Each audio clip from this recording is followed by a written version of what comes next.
You're listening to the Disruptive Franchise Podcast with Stacey Cann, the podcast that celebrates innovation in franchising and peeks behind the curtain of failure, success, and the future of the franchise industry.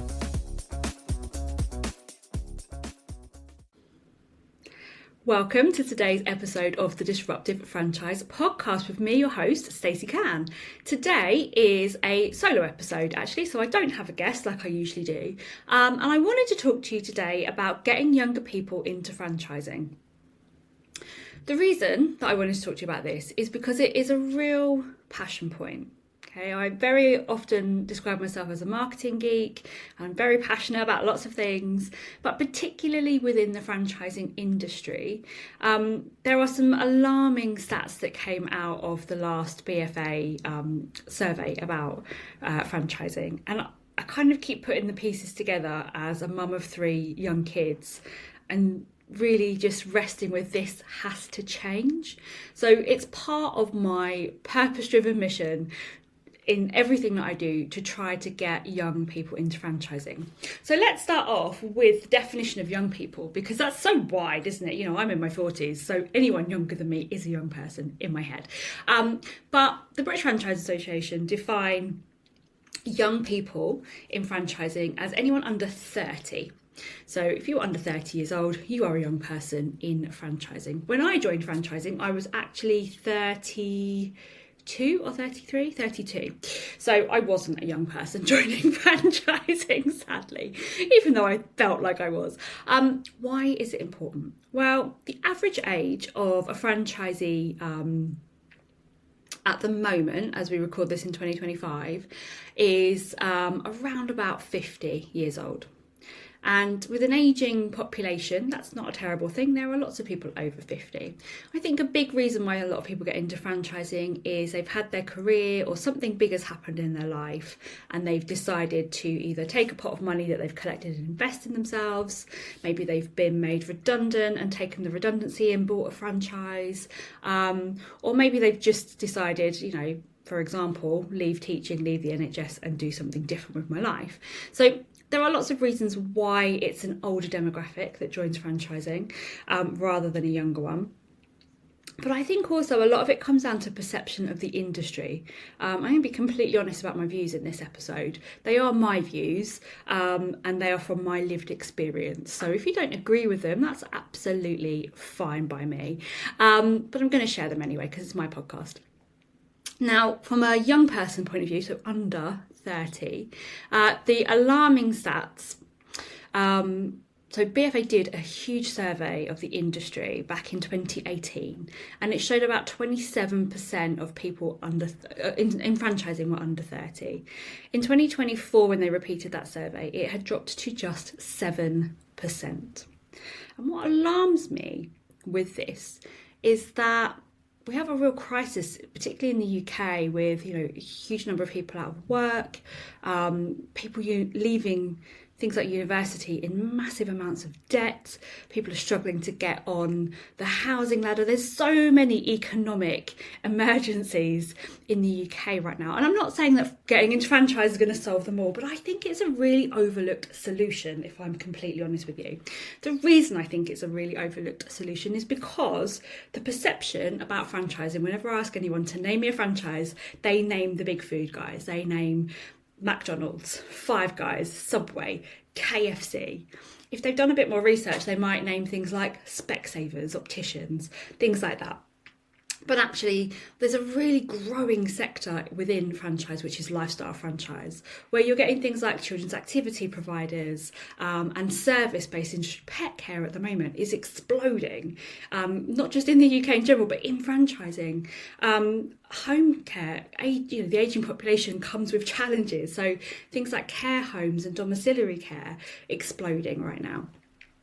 But what's happening with our youth is we're not teaching them that franchise is a viable option. And I'm part of lots and lots of different conversations around this in various different pockets of the industry and outside the industry. And so to collect everybody's view on this, I find it really, really interesting. I think the biggest issue for me is that we're not telling young people about franchising. So when I was in school forever ago, I told my my A-level teachers that I wanted to go and do marketing. And they had no idea what marketing was at school.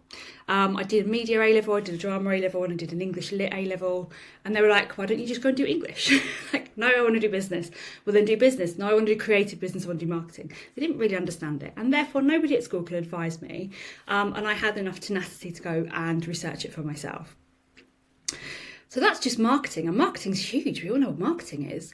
Franchising is not an option that's being offered as a solution to young people. Now, this might be people who you can choose franchising instead of university, or it might be people who choose franchising after university. I think it all counts from a young people perspective. And so when they kind of get to that, like, what are you going to do with your life? No one's saying, well, actually, yes, you can go and get a job. That's route A. Yes, you can go and get a degree at university. That's route B for a lot of people. Yes, you can go and get an apprenticeship. The government have put in a huge amount of money into apprenticeship schemes. I actually used to work at an apprenticeship company, helping people through their digital marketing apprenticeship. So I know that industry quite well. Or they can go buy a franchise. I think a big reason that is not offered to young people is because it carries a perception of obviously risk and debt. But if you're an apprentice earning around minimum wage, if you're lucky, you're going to be picking up debt and risk anyway. It's just that you're perceived to be learning from somebody with, the greater good in mind. If you go to university, you go and learn and you pick up a lot of debt. The student loan company in the UK estimates that the average debt on leaving university, just the average, is £48,500 with no guarantee of a job. So those are kind of seen as positive debt situations, which blows my mind, if I'm honest with you. Buying a franchise, I think because we think of the big food ones, who's got £250,000 to go and buy a McDonald's? And that's just a small McDonald's.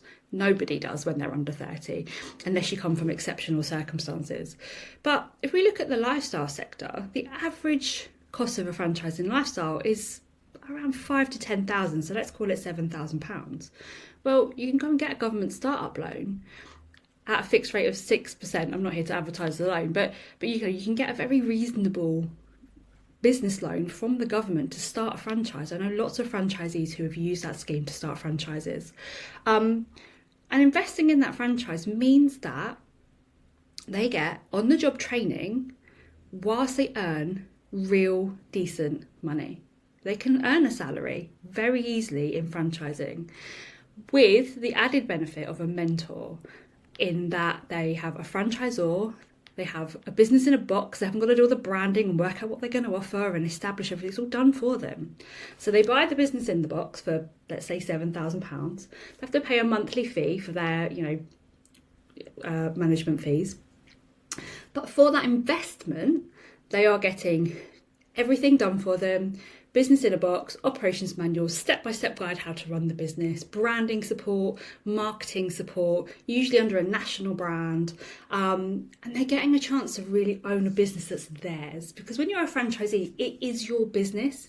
Yes, you're in partnership with a franchisor. So it's a apprenticeship where you're paying your way rather than the government paying for you, but you're doing it.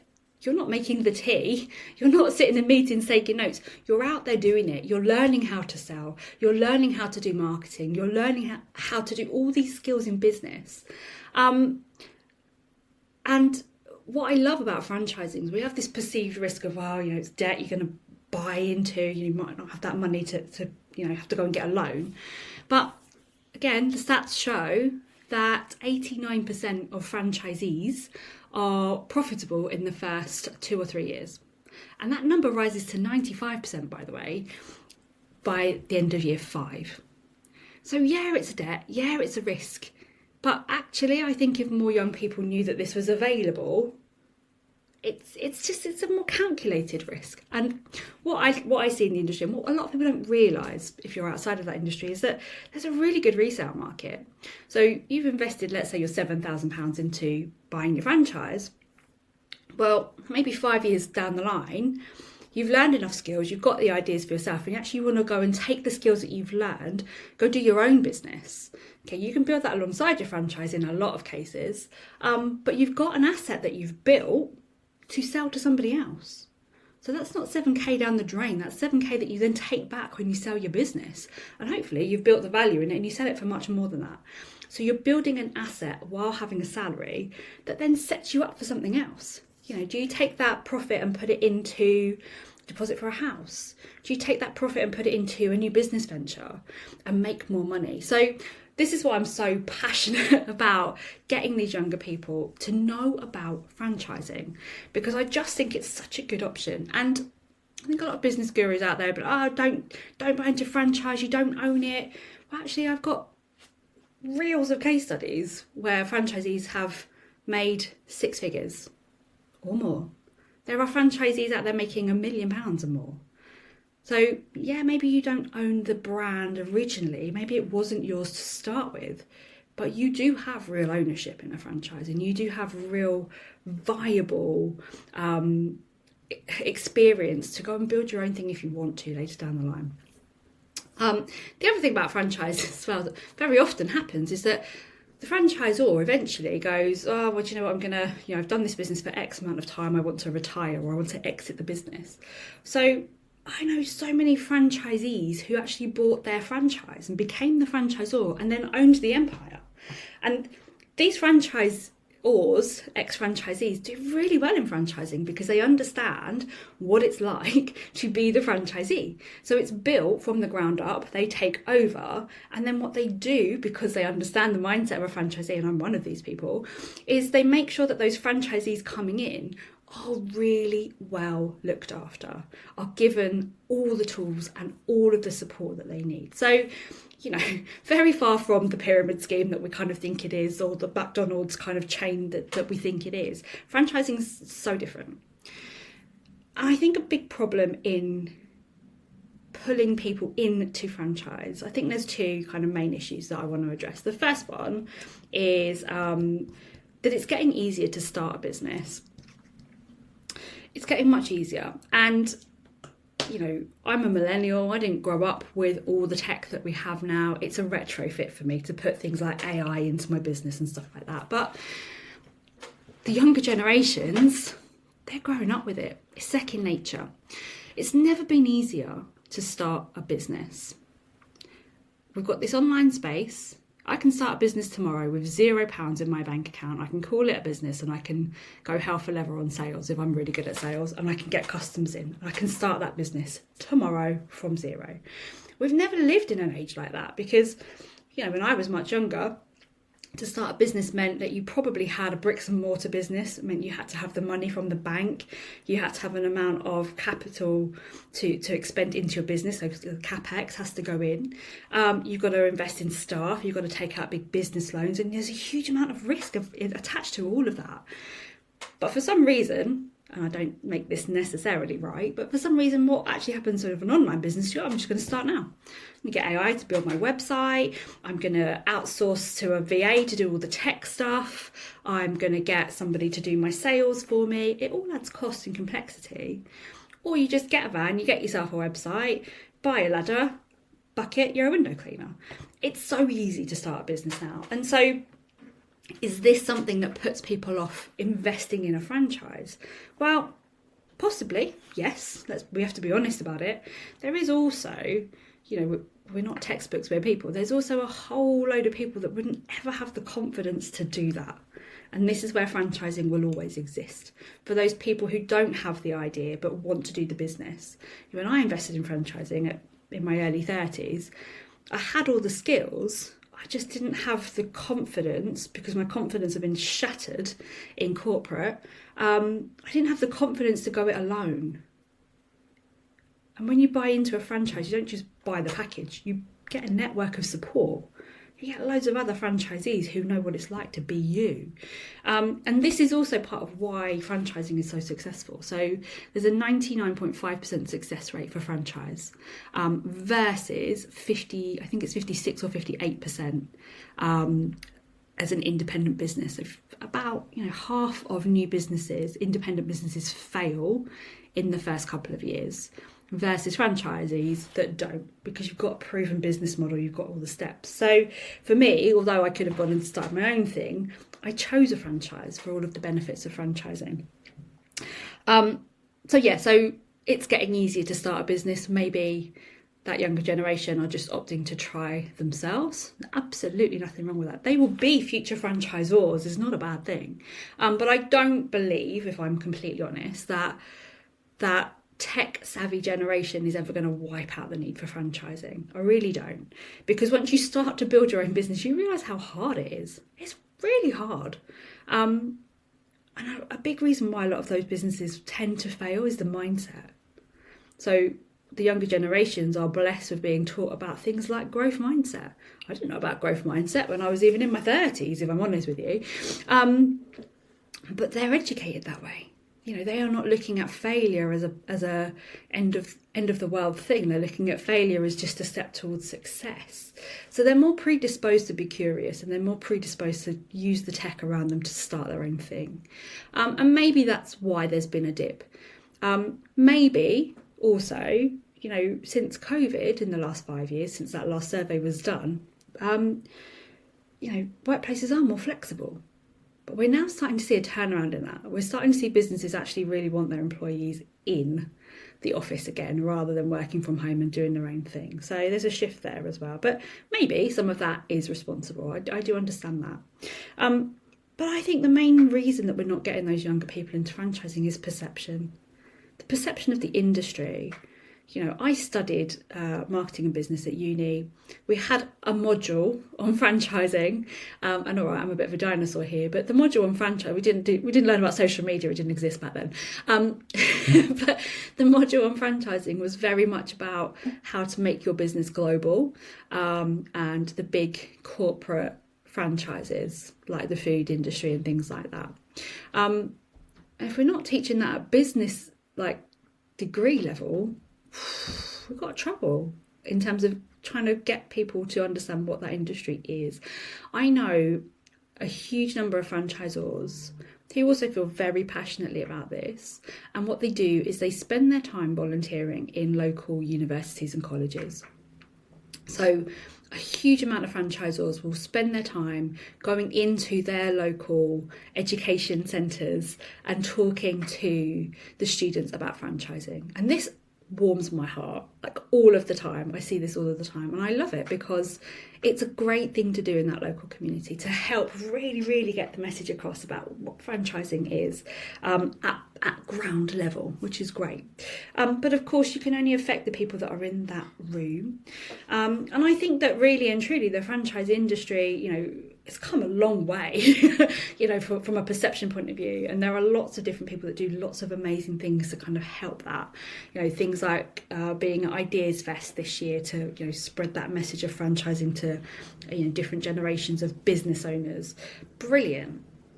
But we're still not really educating those younger people under 30, unless they're at that kind of event and therefore are already predisposed to be entrepreneurial and start their own thing.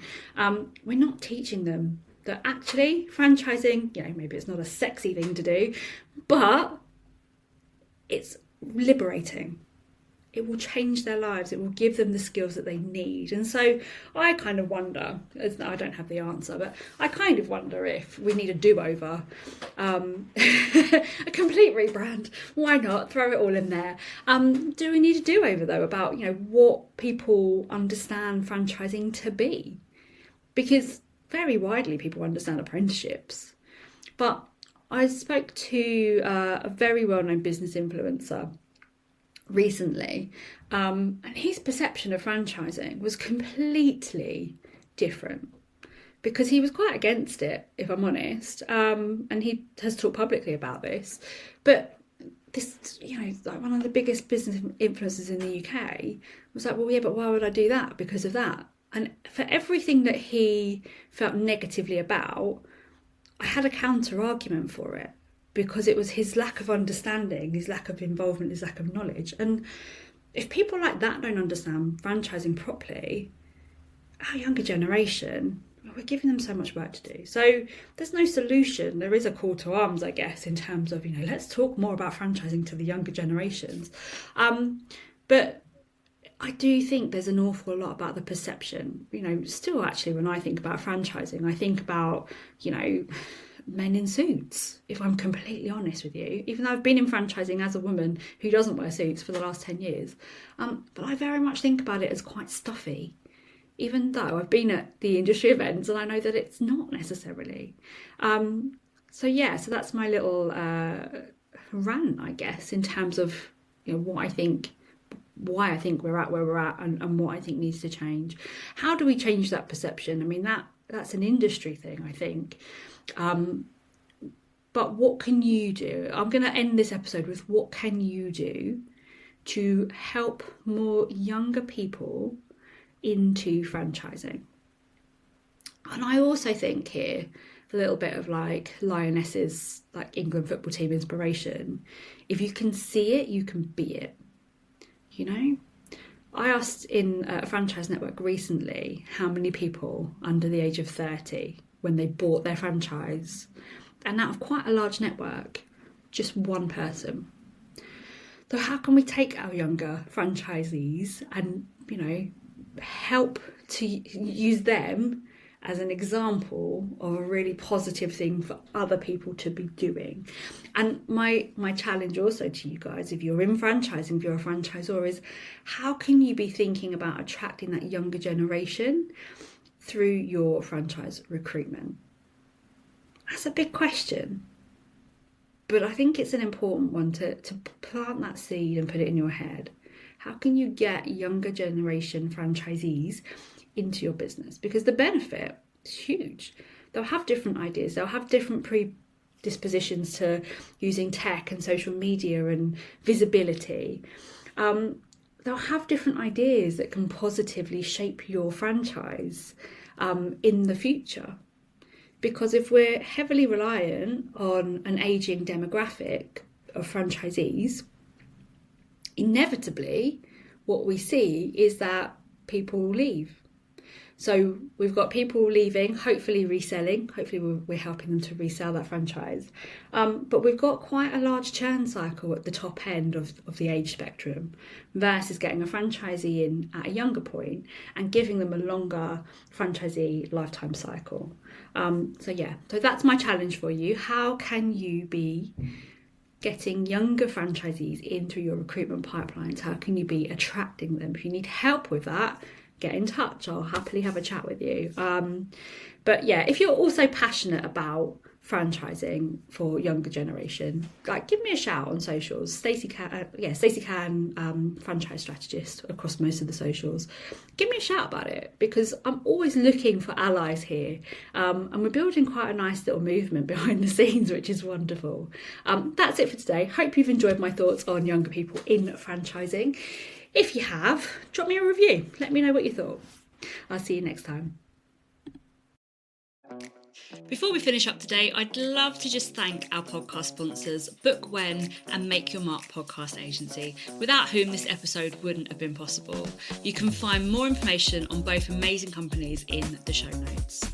If you've enjoyed listening to today's episode, please also make sure that you hit the subscribe button, and I would absolutely love it if you left a review too. See you next time.